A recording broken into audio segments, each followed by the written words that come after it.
Hai, Assalamualaikum semua. Apa khabar semua hari ini? InsyaAllah semua dalam keadaan yang sihat. Okey, hari ini kita akan ulang balik pelajaran yang sebelum ini, iaitu adab dengan ibu bapa. Okey, macam mana adab dengan ibu bapa? Adab dengan ibu bapa, kita tidak boleh apa? Kita tidak boleh bercakap kasar, tinggikan suara. Tak boleh apa lagi? Tidak boleh melawan cakap ibu bapa. Tidak boleh menyampuk percakapan ibu bapa. Contohnya, kita dengar ibu dan bapa kita tengah bersembang ataupun tengah bercakap mengenai sesuatu perkara, dan bila kita dah dengar, kita pun sampuk percakapan ibu bapa. Tidak boleh. Perkara yang baik yang kita kena buat untuk mak ayah kita, apa dia untuk ibu bapa kita? Kita kenalah bercakap dalam keadaan yang lemah, dalam nada suara yang lemah lembut, sentiasa bermanis muka, senyum. Tidak boleh, jangan tinggi-tinggikan suara. Dan kita kena apa? Kita kena sentiasa mendoakan kebahagiaan untuk mak ayah kita, segala kebaikan untuk mak ayah kita, dan kita juga kena sentiasa doakan supaya mak ayah kita masuk ke dalam syurga. Okey, macam mana doa untuk kedua ibu bapa? Masih ingat lagi tak doa untuk kedua ibu bapa? Okey, semua tadah tangan. Kita baca doa untuk kedua ibu bapa bersama-sama. Bismillahirrahmanirrahim. Allahumma firli zunubi wali walidayya warhamhuma kama rabbayani shaghira kama rabbayani shaghira. Ya Allah, ya Tuhan, ampunkan dosa kedua ibu bapa yang menjaga kami dari kecil hingga dewasa. Kami dari kecil hingga dewasa. Amin. Itu ialah doa kedua ibu bapa. Hari-hari kita kena baca dan kita kena doakan untuk ibu dan bapa kita, untuk mak dengan ayah kita.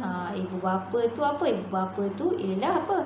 Mak ayah. Ada yang panggil mama, papa, umi, abi. Itu ialah ibu bapa. Okey, apa kebaikan yang kita akan dapat jika kita menghormati ibu dan bapa kita? Kebaikan yang kita akan dapat ialah apa? Yang pertama apa dia? Kita akan dapat pahala.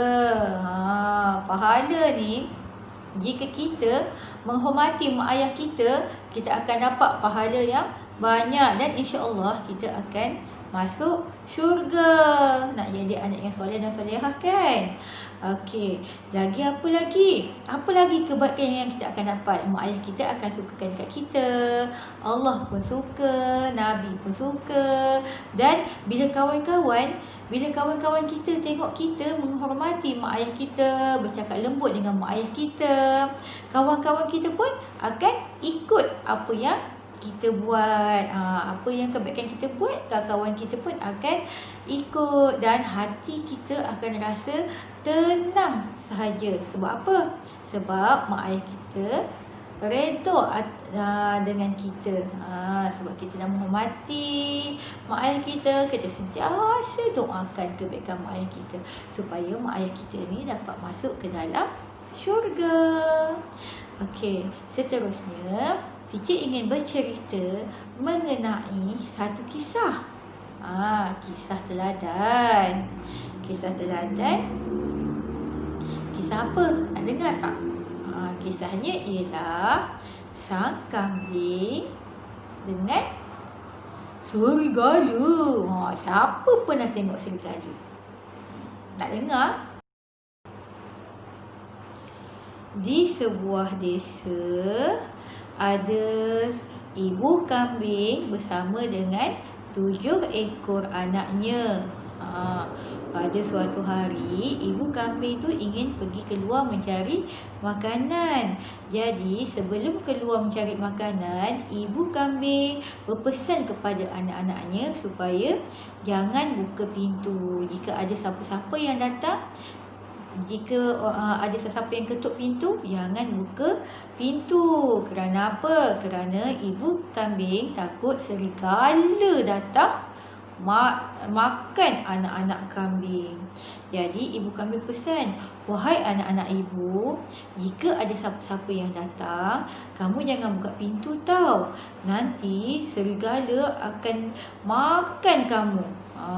Jadi anak-anak kambing ni bertanya, ibu, macam mana serigala tu? Ya, ibu kambing pun bercakap, serigala tu kakinya hitam, suaranya garang, kata ibu kambing. Lalu ibu kambing pun pergi mencari makanan, meninggalkan anak-anaknya di rumah. Tidak lama kemudian, anak-anak kambing ni mendengar satu suara yang garang. Hei, buka pintu! Anak-anak, ibu sudah pulang.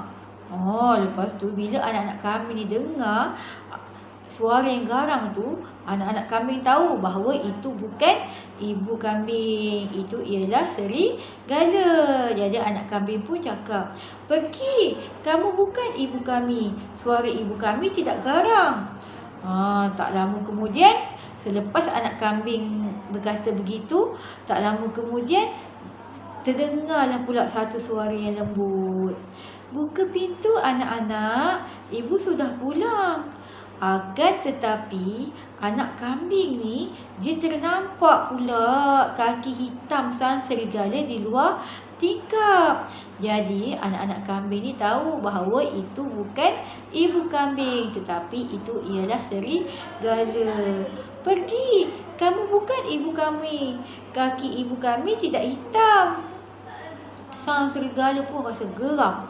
Sang serigala pun berlalu pergi. Serigala ni fikir macam mana dia nak buat ni supaya dapat masuk ke dalam rumah kambing. Sebab serigala ni nak makan anak-anak kambing. Dia lapar. Serigala pun dia lumurkan kakinya dengan tepung, biar nampak putih.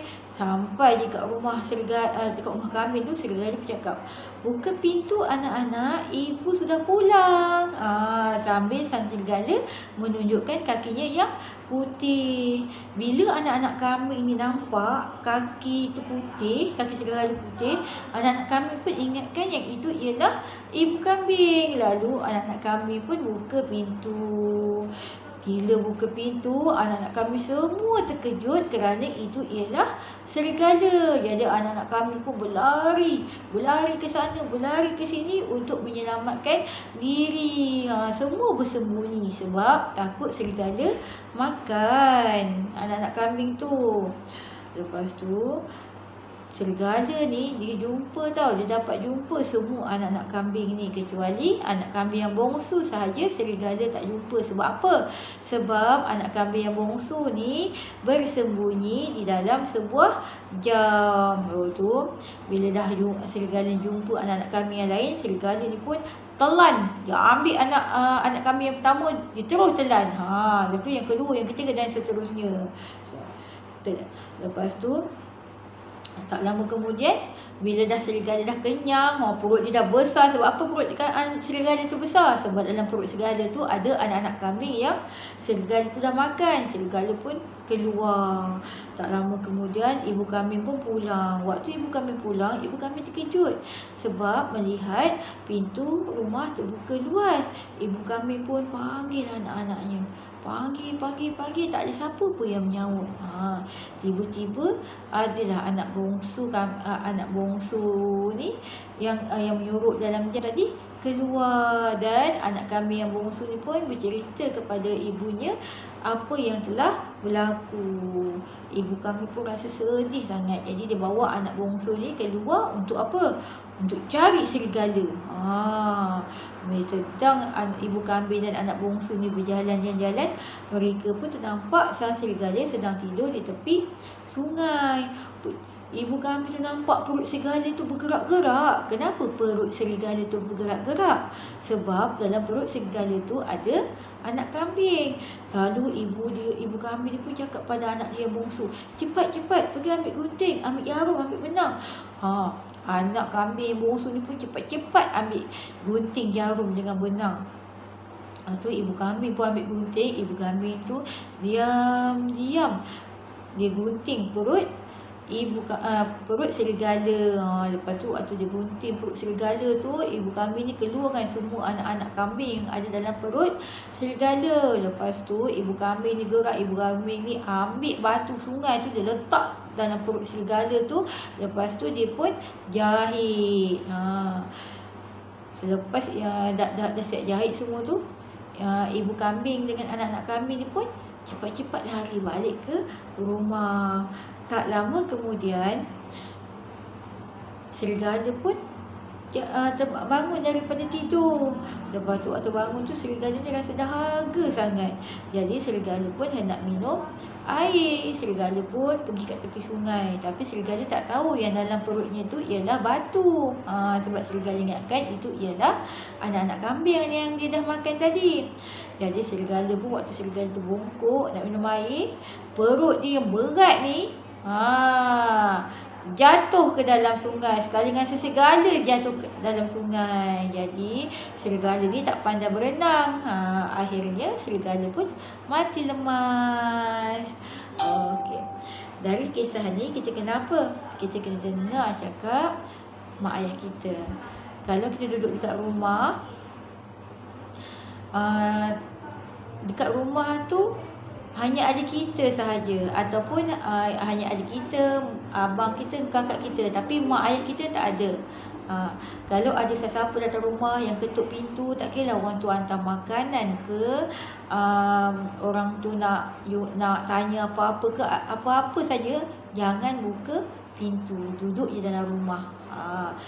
Tunggu sampai mak ayah kita balik. Okey, sampai mama dengan papa balik, sampai Umi dengan Abi balik. Duduk dalam rumah, jangan keluar rumah. Kalau ada orang ketuk pintu ke, orang bagi salam ke, duduk je dalam rumah. Jangan buka pintu. Tunggu sampai mak ayah kita balik, baru kita boleh buka pintu. Okey semua. Okay, ingat ya, sentiasa doakan kebahagiaan mak ayah kita supaya mak ayah kita masuk ke dalam syurga. Sebab semua nak masuk syurga kan, kita pun nak masuk syurga. Jadi kita kena jadi anak yang soleh dan solehah. Kena hormat mak ayah kita, jangan bercakap kasar, jangan tinggikan suara, dan kita kena sentiasa bermanis muka kerana Allah suka. Okey semua, terima kasih semua. Cici harap kita akan berjumpa lagi dalam episod yang seterusnya. Okey, Assalamualaikum. Terima kasih.